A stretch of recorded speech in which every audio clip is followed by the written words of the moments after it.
स्वागत है साथियों आप सभी का जीएस रिसर्च एकेडमिक पर। और हम लोग करेंगे इसमें बीपीएससी का प्रैक्टिस सेट करेंगे। ठीक है, देखिए 150 क्वेश्चन पूछा जाता है बीपीएससी में, जिसमें से हम लोग 2 भाग में इसको करने वाले हैं। ठीक है, हम लोग करेंगे इसको 2 भाग में। पहला पार्ट में हम लोग करेंगे 75 क्वेश्चन करेंगे, फिर दूसरा भाग में करेंगे 75 क्वेश्चन, पूरे 150 क्वेश्चन करने वाले हैं। यदि आपका इसमें से 100 क्वेश्चन यदि आपका राइट हो जाता है तो समझिए आपका बीपीएससी क्लियर हो जाएगा, आपका तैयारी ठीक है। और यदि कोई तैयारी नहीं भी कर रहे हैं तो इसको देख करके आप बीपीएससी को क्लियर कर सकते हैं। देखते हैं बिना देर किए हुए प्रैक्टिस सेट 4। यदि इससे पहले आप नहीं देखे हैं तो सेट 3, सेट 2, सेट 1 आप देख सकते हैं। देखते हैं इसका फर्स्ट क्वेश्चन। देखिए पहला क्वेश्चन बोल रहा है, फर्स्ट, भारत छोड़ो प्रस्ताव पारित होने के बाद गांधी जी को कैद किया गया। देखिए भारत छोड़ो प्रस्ताव पारित होने के बाद गांधी जी को कैद किया गया। कहाँ कैद किया गया था?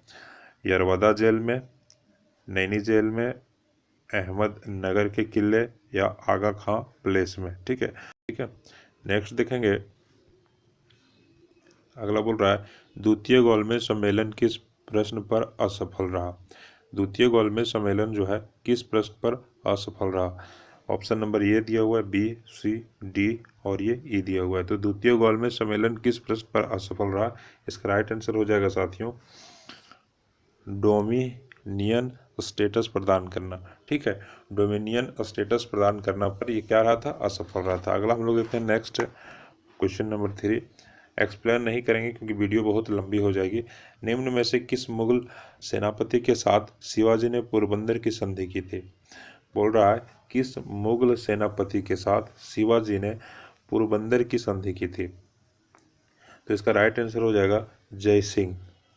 किसके साथ? जय सिंह 1 के साथ। अगला देखते हैं क्वेश्चन नंबर 4। 4 में बोला जा रहा है, टक्का या रुपया, चांदी का सिक्का निम्न में से किसके द्वारा चलाया गया? ये क्वेश्चन काफ़ी इंपॉर्टेंट है, जेपीएससी में भी आपका पूछ चुका हुआ है क्वेश्चन को। ठीक है, तो यहाँ पर देखिए टका या रुपया निम्न में से किसके द्वारा चलाया गया था? तो ये जो चलाया गया था साथियों, ये आपका शेरशाह सूरी के द्वारा चलाया गया था। ऑप्शन नंबर सी होगा राइट आंसर। अगला देखते हैं नेक्स्ट। आप लोग पेन और पेपर लेकर के बैठिएगा, देखिएगा कि आपका कितना सही होता है। यदि आप 100 क्वेश्चन सही कर रहे हैं आउट ऑफ 150 में, तो आप समझिए आपका कट ऑफ निकलने वाला है। ठीक है, यहाँ पर दिया हुआ 5वां क्वेश्चन, नोआखाली घटना के समय महात्मा गांधी के सचिव कौन थे? नोआखाली का जब घटना हुआ था तो महात्मा गांधी के सचिव कौन थे? तो साथियों उस समय महात्मा गांधी के सचिव थे निर्मल कुमार बोस। नेक्स्ट देखेंगे क्वेश्चन नंबर 6। 6 में देखिए बोला जा रहा है, जलियांवाला बाग हत्याकांड के खिलाफ किस भारतीय ने वायसराय की कार्यकारिणी से इस्तीफा दे दिया था? ठीक है, कौन वायसराय था जो, देखिए यहाँ पर बोला जा रहा है, किस भारतीय ने वायसराय की कार्यकारिणी में से इस्तीफा दे दिया था? कब? जब जलियांवाला बाग हत्याकांड हुआ था। कब हुआ था? 13 अप्रैल 1919 ईस्वी को हुआ था अमृतसर में। ठीक है, जलियांवाला बाग हत्याकांड। उस समय जो बोला जा रहा है कि इस्तीफा किसने दे दिया था, तो इसका जो राइट आंसर हो जाएगा 6 का साथियों, ये सर शंकरन नायर थे। ठीक है, इस्तीफा दे दिए थे। अगला देखते हैं हम लोग नेक्स्ट क्वेश्चन नंबर 7।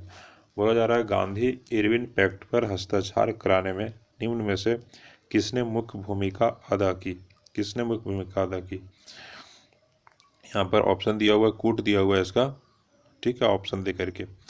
तो देखिए 7 का जो हो जाएगा किसने की थी, तो इसमें से मोतीलाल नेहरू नहीं थे, ये तेज बहादुर सप्रू हो जाएगा और मदन मोहन मालवीय हो जाएगा। ठीक है, 2 और मदन मोहन मालवीय गांधी इरविन पैक्ट के हस्ताक्षर पर ये थे, आपका जयकर थे, ये नहीं होगा। तो कौन हो जाएगा इसके अनुसार? ऑप्शन नंबर सी हो जाएगा जिसका राइट आंसर। ठीक, नेक्स्ट देखेंगे हम लोग क्वेश्चन नंबर 8। देखिए साथियों 8 में बोला जा रहा है, सूची 1 को सूची 2 से सुमेलित कीजिए। वैपगत सिद्धांत के अनुसार मिलाए गए राज्य और हड़पे जाने का वर्ष। ठीक है, झांसी, संबलपुर, अवध।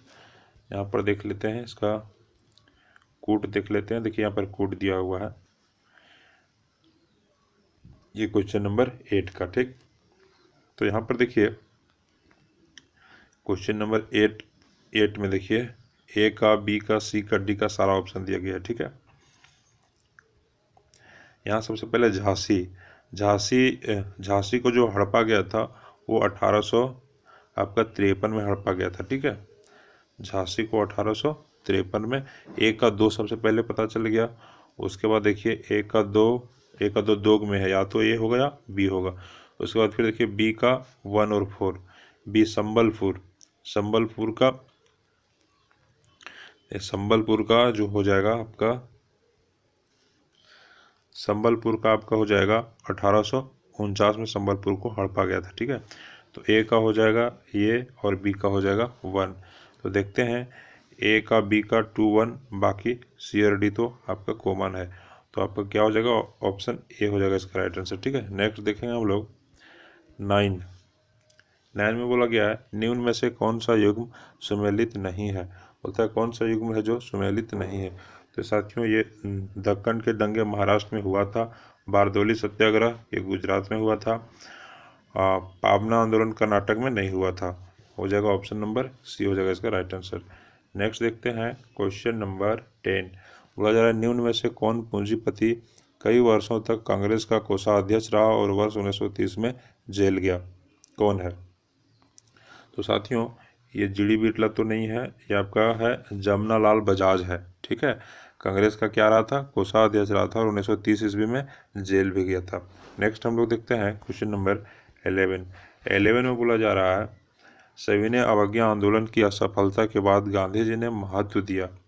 जब सविनय अवज्ञा आंदोलन असफल हो गया साथियों, तो गांधी जी ने असफलता के बाद क्या किसको महत्व दिया था, रचनात्मक कार्यक्रम को, हिंसा के सीमित यूपीए को, अंग्रेजों से समझौतों को, या परंपरागत कार्यक्रमों को। ये दिया था, ए हो जाएगा रचनात्मक कार्यक्रम को दिया था। ठीक है, अगला देखते हैं क्वेश्चन नंबर 12 में बोला जा रहा है 1857 ईस्वी का विद्रोह मुख्यतः किस कारण असफल रहा। हिंदू मुस्लिम एकता की कमी था, और एक ये तो नहीं हो सकता क्योंकि हिंदू मुस्लिम साथ में लड़ रहे थे, किसी सामान्य योजना और केंद्रीय संगठन की कमी। ये ऑप्शन राइट हो जाएगा। ठीक है, इसके प्रभाव का सीमित क्षेत्र, ये भी तो नहीं होगा, जमींदारों की असहभागिता, ऑप्शन नंबर बी ही इसका राइट होगा। ठीक है, नेक्स्ट हम लोग देखते हैं क्वेश्चन नंबर 13 में देखिए साथियों, होम रूल आंदोलन भारत के स्वतंत्रता संग्राम के एक नए चरण के प्रारंभ का घोतक था। ठीक है, क्वेश्चन नंबर 13।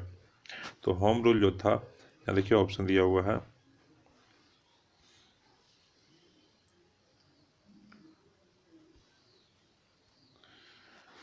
ऑप्शन ये, इसने देश के सामने सब शासन की एक ठोस योजना रखी। आंदोलन का नेतृत्व गांधी जी के हाथ में आ गया।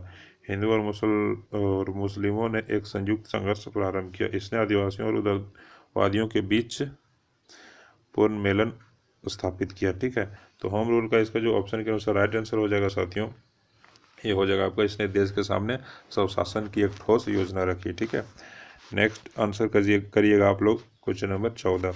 देखिए क्वेश्चन नंबर 14 में बोला जा रहा है आज़ाद हिंद सरकार का गठन हुआ था। कब हुआ था आज़ाद हिंद सरकार का गठन। तो साथियों आज़ाद हिंद सरकार का जो गठन हुआ था, ये आपका गठन हुआ था, कहाँ हुआ था ये पूछ रहा है। ठीक है, सिंगापुर, टोक्यो, इसका तो सिंगापुर में हुआ था। ठीक है, नेक्स्ट देखते हैं क्वेश्चन नंबर 15, इसका आंसर करिए। वर्ष 1921 का मोपला आंदोलन किस आंदोलन की शाखा थी। ठीक है, तो किसका ये शाखा था, तो ये असहयोग आंदोलन का हो जाएगा। ठीक है, नेक्स्ट हम लोग देखते हैं क्वेश्चन नंबर 16। क्वेश्चन नंबर 16 देखिए साथियों, बोला जा रहा है बंकिम चंद्र चटर्जी की रचना कौन सी नहीं है। ठीक है, बंकिम चंद्र चटर्जी की रचना कौन सी नहीं है। देखिए इसमें उनका रचना बंकिम चंद्र चटर्जी की रचना कौन सी नहीं है। ये तो है उनका रचना आनंद मठ भी है, देव चौधरानी, ये पोस्ट मास्टर उनकी रचना नहीं है। ठीक है, अगला हम लोग देखते हैं साथियों question number 17। Indian Muslim league द्वारा प्रकाशित समाचार पत्र का क्या नाम था। इंडियन मुस्लिम लीग द्वारा प्रकाशित समाचार पत्र का नाम क्या था। ठीक है, तो ये था स्टार ऑफ इंडिया था। इंडियन मुस्लिम लीग द्वारा जो समाचार पत्र प्रकाशित किया गया था उसका नाम था स्टार ऑफ इंडिया। नेक्स्ट देखेंगे हम लोग क्वेश्चन नंबर 18 में। देखिए साथियों, बोला जा रहा है वर्ष 1992 और ये 1923-28 के काल में भारतीय राजनीति में क्रांतिकारी कार्यविधियों की पुनरावृत्ति का कारण था। क्या था? हरदयाल और लाला लाजपत राय जैसे नेताओं का बढ़ता हुआ प्रभाव 1923-28 के काल में, ठीक है। गांधी जी द्वारा असहयोग आंदोलन का स्थान, विदेशी घटनाओं का अभाव, भारतीयों की मांगों को अंग्रेजों द्वारा अस्वीकार। इसका राइट आंसर हो जाएगा साथियों ऑप्शन नंबर बी हो जाएगा, ठीक। नेक्स्ट हम लोग देखते हैं क्वेश्चन नंबर 19 में बोला जा रहा है मुगल काल में बिहार आने वाला प्रथम विदेशी यात्री कौन था? जब मुगल काल चल रहा था तो बिहार में आने वाला प्रथम विदेशी यात्री कौन था? साथियों काफ़ी कॉमन क्वेश्चन था, ये मुल्ला तकिया था, ठीक है। नेक्स्ट हम लोग देखते हैं क्वेश्चन नंबर 20। क्वेश्चन नंबर 20 का आंसर करिएगा। बोला जा रहा है बिहार सहित पूर्वी भारत में आर्यों का आगमन हुआ था, अनुमानतः कब हुआ था? बिहार सहित पूरा पूर्वी भारत में ऋग्वैदिक काल में हुआ था, महाजनपद काल में हुआ था, उत्तर वैदिक काल में हुआ था, ठीक है, और आपका वैदिक काल में। तो ये साथियों उत्तर वैदिक काल में हुआ था। Option number C right answer होगा। क्वेश्चन नंबर 21 बोला जा रहा है दिल्ली के किस सुल्तान ने बिहार में सैनिक अभियान का मुंगेर तक अपना राज विस्तृत किया? दिल्ली का वो कौन सा सुल्तान था, ठीक है। गयासुद्दीन तुगलक, फिरोज शाह, सिकंदर लोदी, इब्राहिम लोदी। तो ये जो साथियों इसका राइट आंसर हो जाएगा सिकंदर लोदी था। नेक्स्ट देखते हैं क्वेश्चन नंबर 22। बोला जा रहा है मीर कासिम ने कहाँ बंदूकों एवं तोपों के कारखानों की स्थापना की थी? किसने? मीर कासिम ने बंदूक और तोप की कारखाना लगाया था। वो कहाँ पर लगाया था पूछा जा रहा है। उसने ये मुंगेर में लगाया था साथियों। कहाँ लगाया था? मुंगेर में। अगला देखते हैं हम लोग 23 में। बोला जा रहा है मगध की प्रारंभिक राजधानी कौन सी थी? काफ़ी मोस्ट इंपॉर्टेंट क्वेश्चन है ये। मगध की जो राजधानी थी साथियों राजगिरी थी, ठीक है। क्वेश्चन नंबर 24 बोला जा रहा है भारत छोड़ो आंदोलन के दौरान फूलेना प्रसाद श्रीवास्तव की मृत्यु झंडा फहराने के क्रम में पुलिस की गोली से कहाँ हुई थी? भारत छोड़ो आंदोलन कब? 1942 ईस्वी में। बोल रहा है कि फूलेना प्रसाद श्रीवास्तव की मृत्यु हो गई थी झंडा फहराने में। ये कहाँ पर हुआ था साथियों? ये बिहार में ही हुआ था। उस जगह का नाम है सिवान। क्या जगह का नाम है? सिवान। अगला देखेंगे क्वेश्चन नंबर 25। बोला जा रहा है बिहार हेराल्ड के संपादक थे। बिहार हेराल्ड के संपादक कौन थे? तो देखिए साथियों इसका राइट आंसर हो जाएगा गुरु प्रसाद सेन हो जाएगा, ठीक है। अगला देखते हैं 26 में। बोला जा रहा है किलिमंजारो पर्वत शिखर किस देश में स्थित है? किलिमंजारो पर्वत शिखर जो है साथियों ये आपका तंजानिया में है। कहाँ पर है? तंजानिया में है। नेक्स्ट क्वेश्चन देखिए क्वेश्चन नंबर 27। बोला जा रहा है कौन सी यूरोपीय नदी ब्लैक फॉरेस्ट से निकलकर काला सागर में गिरती है? कौन सी यूरोपीय नदी है? इसका राइट आंसर हो जाएगा ये डेन्यूब है साथियों, ठीक है। नेक्स्ट देखते हैं क्वेश्चन नंबर 28 में। बोला जा रहा है स्थानीय पवन का कौन सा एक उदाहरण है? हाँ, स्थानीय पवन का कौन सा एक उदाहरण है? तो ये साथियों पछुआ दिया हुआ है, मानसून, ध्रुवीय और चिनूक। ये इसका चिनूक हो जाएगा राइट आंसर, ठीक है। नेक्स्ट हम लोग देखते हैं क्वेश्चन 29 में। बोला जा रहा है पेट्रोकेमिकल्स का स्रोत कौन सा है? साथियों पेट्रोकेमिकल्स का जो स्रोत है ये आपका प्राकृतिक गैस है। कौन है? प्राकृतिक गैस है। अगला देखेंगे क्वेश्चन नंबर 30। इसमें बोला जा रहा है भारत का सबसे अधिक सिंचित क्षेत्र किस प्रदेश में है? सबसे ज़्यादा जो सिंचित क्षेत्र है वो किस प्रदेश में है, ठीक है। तो साथियों मध्य प्रदेश, पंजाब, हरियाणा और ये उत्तर प्रदेश। ये सबसे ज़्यादा सिंचित क्षेत्र जो है ना साथियों इसका यूपी हो जाएगा, उत्तर प्रदेश। अगला देखते हैं हम लोग नेक्स्ट क्वेश्चन नंबर 31। बोला जा रहा है गंगा के मैदान की पुरानी कछारी मिट्टी कहलाती है। ये खादर कहलाती है साथियों, ठीक है। गंगा का जो पुरानी कछारी मिट्टी होती है वो क्या कहलाती है? खादर कहलाती है।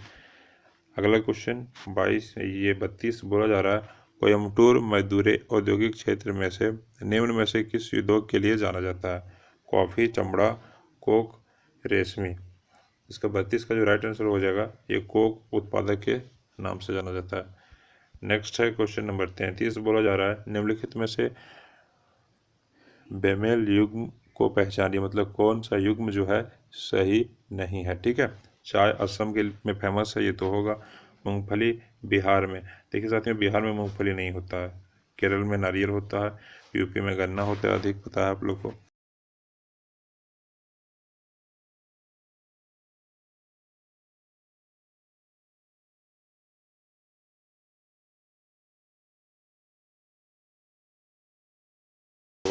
निर्मित हुए इजो इयोजोइक महाकल्प में, पैलियोजोइक महाकल्प में, या मेसोजोइक महाकल्प में, या फिर कैनोजोइक महाकल्प में। ठीक है, तो 34 का जो राइट आंसर हो जाएगा साथियों, ये आपका हो जाएगा पैलियोजोइक काल में हुआ था। ठीक, नेक्स्ट हम लोग देखते हैं क्वेश्चन नंबर 35।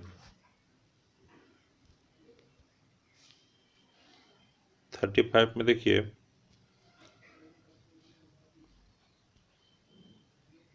बोला जा रहा है भांगड़ा नांगल बांध का उद्घाटन किसने किया था।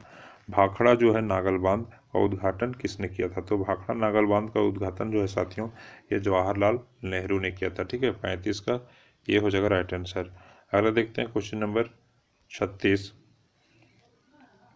बोला जा रहा है निम्नलिखित स्रोतों में से किसने भारत सबसे अधिक विद्युत प्राप्त करता है, किससे जो है भारत सबसे अधिक विद्युत जो है प्राप्त करता है, किससे करता है, क्वेश्चन नंबर 36।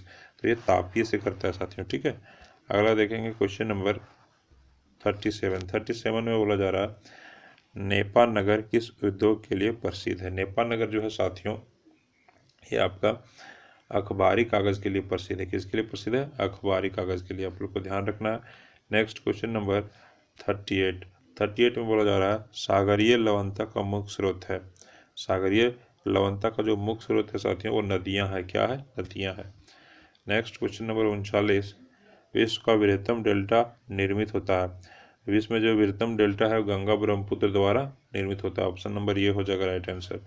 नेक्स्ट देखते हैं क्वेश्चन नंबर 40, हरित सूचकांक ग्रीन इंडेक्स किसके द्वारा विकसित किया गया था साथियों। तो ये जो किया गया था, ये देखिए यहाँ पर ऑप्शन 4 ऑप्शन दिया हुआ है। संयुक्त राष्ट्र पर्यावरण, ऑप्शन बी हो जाएगा कार्यक्रम। ठीक है, United Nations Environment Programme, option number B हो जाएगा राइट आंसर। ठीक, नेक्स्ट हम लोग देखते हैं 41 में बोला जा रहा है साथियों रेडियो कार्बन तिथि निर्धारण विधि से किसकी आयु का पता चलता है। रेडियो कार्बन तिथि निर्धारण विधि से किसकी आयु का पता चलता है, तो इसमें साथियों जीवाश्म की आयु का पता चलता है। ठीक है, ऑप्शन नंबर इसका हो जाएगा बी राइट आंसर। अगला देखते हैं क्वेश्चन नंबर 42। बोला जा रहा है 42 में आम बजट 2021 में राजकोषीय घाटा कितना आंका गया। तो देखिए साथियों 2021 में जो राजकोषीय घाटा था वो आपका था 3.5% था। कितना था, 3.5%। नेक्स्ट हम लोग देखते हैं क्वेश्चन नंबर 43 में बोला जा रहा है प्रसिद्ध बांग्ला उपन्यासकार शरद चंद्र चट्टोपाध्याय का संबंध बिहार के किस शहर से है। तो इसका जो संबंध है ना साथियों, ये आपका भागलपुर से है, बिहार के भागलपुर से। नेक्स्ट देखेंगे क्वेश्चन नंबर 44। बोला जा रहा है कोसी परियोजना एक संयुक्त परियोजना है। ठीक है, कोसी परियोजना संयुक्त परियोजना है किसका, तो साथियों ये जो है बिहार और नेपाल का संयुक्त परियोजना है कोसी। काफ़ी इंपॉर्टेंट क्वेश्चन है, बार बार एग्जाम में ये रिपीटेड किए जाते हैं, चाहे जो भी पीसीएस एग्जाम हो।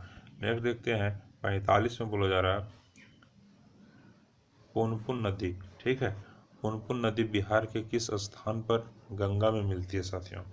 45 का जो राइट आंसर हो जाएगा पटना, दानापुर, बाढ़, फतेहपुर। एक से अधिक इसमें हो जाएगा, ऑप्शन नंबर ई हो जाएगा इसका राइट आंसर। ठीक है, नेक्स्ट हम लोग देखते हैं क्वेश्चन नंबर 46।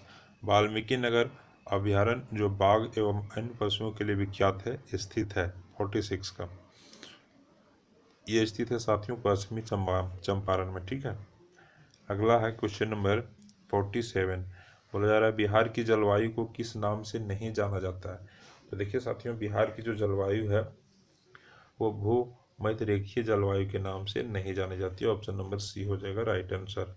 अगला देखते हैं क्वेश्चन नंबर 48 है। ठीक है, ये 48 बिहार के उत्तरी गंगा के मैदान में निम्नलिखित में से कौन सी मिट्टी नहीं पाई जाती है? बिहार के जो उत्तरी गंगा के मैदान में है कौन सा मिट्टी नहीं पाया जाता है? नवीन जलोढ़ मिट्टी ये तो पाया जाता है, बल सुंदरी मिट्टी पाया जाता है, बलथर मिट्टी, दलदली मिट्टी भी पाया जाता है। ये बलथर मिट्टी हो जाएगा साथियों। अब 48 का सी नंबर राइट आंसर होगा। अगला देखिए बोला जा रहा है नेक्स्ट, क्षेत्रफल की दृष्टि से बिहार का सबसे छोटा जिला। तो क्षेत्रफल की दृष्टि से बिहार का सबसे छोटा जिला शेखपुरा है साथियों।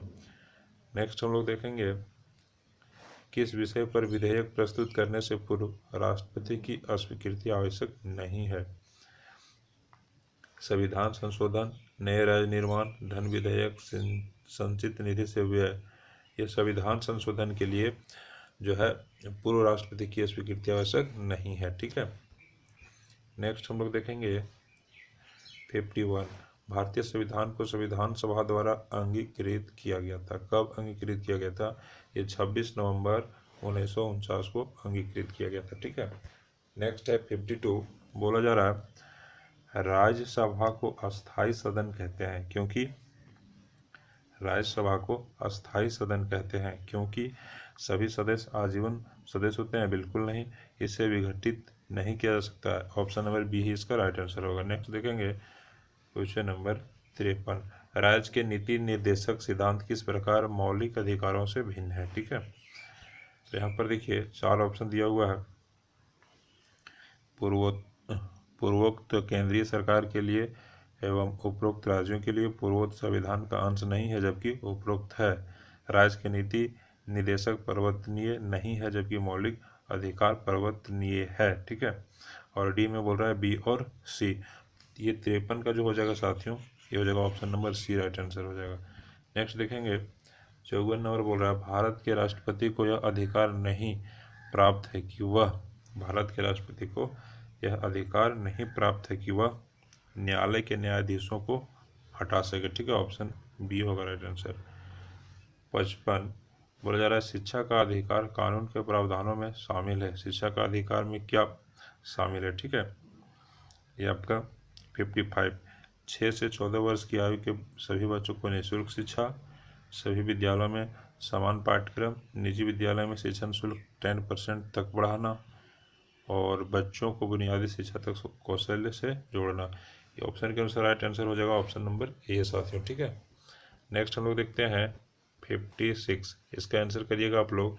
संघीय मंत्री परिषद के मंत्री सामूहिक रूप से उत्तरदायी होते हैं प्रधानमंत्री के प्रति, राष्ट्रपति के, संसद के प्रति, ये केवल लोकसभा के प्रति होते हैं साथियों। ठीक है। ऑप्शन नंबर डी हो जाएगा। 57 बोला जा रहा है वर्ष 2011 की जनगणना के अनुसार सर्वाधिक लिंगानुपात वाला राज्य कौन सा है? तो ये हो जाएगा साथियों केरल है। ठीक है। कौन है? केरल है। काफ़ी इंपॉर्टेंट क्वेश्चन है। नेक्स्ट देखते हैं 58, बोला जा रहा है मौलिक कर्तव्यों को निर्धारित किया गया है। मौलिक कर्तव्यों को निर्धारित किया गया है। ठीक है। 40वें संविधान संशोधन या 43वें है, 39वें है और 42वें है। ये 42वें में किया गया साथियों। ऑप्शन नंबर इसका हो जाएगा डी राइट आंसर। अगला हम लोग देखते हैं नेक्स्ट 59, इसमें बोला गया है आम चुनावों में मतदान की आयु 21 वर्ष से घटाकर 18 वर्ष कर दी गई। कौन सा संविधान संशोधन में 21 से घटा करके कितना किया गया था? 18 किया गया था।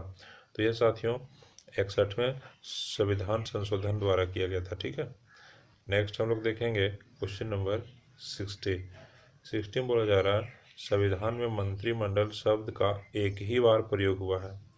संविधान में कहाँ पर है, किस अनुच्छेद में मंत्रिमंडल शब्द का एक ही बार प्रयोग हुआ है साथियों? ठीक है। तो ये हुआ है अनुच्छेद 74 में हुआ। ऑप्शन बी होगा राइट आंसर। अगला क्वेश्चन नंबर 61 का आंसर करिएगा। भारतीय नागरिकता प्राप्त नहीं की जा सकती। भारतीय का जो है नागरिकता नहीं प्राप्त की जा सकती है जन्म द्वारा, देशीकरण द्वारा, किसी विवाह के सम्मिलन द्वारा या भारतीय बैंक में धन जमा करके। भारतीय बैंक में धन जमा करके भारत की नागरिकता आपको नहीं मिल सकती है। नेक्स्ट देखेंगे 62 में बोला जा रहा है बिहार में पंचायती राज व्यवस्था त्रिस्तरीय है। इसके संबंध में कौन सा कथन सही है? सबसे निचले स्तर पर ग्राम पंचायत का गठन किया जाएगा जो गांव की स्तर की होगी। ठीक है, मध्य स्तर पर पंचायत समिति होगी जिसका गठन प्रखंड स्तर पर होगा। सबसे उच्च स्तर पर या तृतीय स्तर पर जिला परिषद का गठन किया जाएगा। डी में बी और सी दोनों, जबकि ये नहीं बोल रहा है इसलिए इसका हो जाएगा ऑप्शन नंबर ई हो जाएगा। ठीक है सर, क्यों एक से अधिक। नेक्स्ट देखेंगे क्वेश्चन नंबर 63। बिहार पंचायती राज अधिनियम 2006 के अंतर्गत त्रिस्तरीय पंचायतों के स्थानों या पदों के सभी कोटियों में महिलाओं को कितने प्रतिशत का आरक्षण दिया गया साथियों। काफ़ी इंपॉर्टेंट क्वेश्चन है, ये पूछा जा सकता है। 50% दिया गया है, कितना 50% दिया गया है। ठीक है, नेक्स्ट हम लोग देखते हैं आर्थिक मामलों की मंत्रिमंडल समिति द्वारा माल निर्यातकों को कितनी राशि की सब्सिडी की घोषणा की गई है। तो ये साथियों 6000 की, कितना किया गया है 6000 करोड़ की। आपको इसमें करंट अफेयर भी मिलेगा, अगर पार्ट 1 में नहीं तो आपको पार्ट 2 में जरूर मिलेगा, क्योंकि 75 क्वेश्चन करके हम लोग इसमें कर रहे हैं साथियों। ठीक है, 75 इसमें और 75 दूसरा पार्ट में कर रहे हैं। नेक्स्ट है इसका 65। निम्न में से कौन सा एक सीमा शुल्क के विषय में सही कथन है। देखिए, सीमा शुल्क के विषय में सही कथन बोल रहा है। तो यह साथियों केंद्र सरकार द्वारा उद्गृहित प्रत्यक्ष कर, ये नहीं है, केंद्र सरकार द्वारा उद्गृहित अप्रत्यक्ष कर होगा। ये ऑप्शन नंबर बी हो जाएगा राइट आंसर। नेक्स्ट देखते हैं 66। मुद्रा संकुचन डिफ्लेशन का कारण होता है, क्या होता है। 66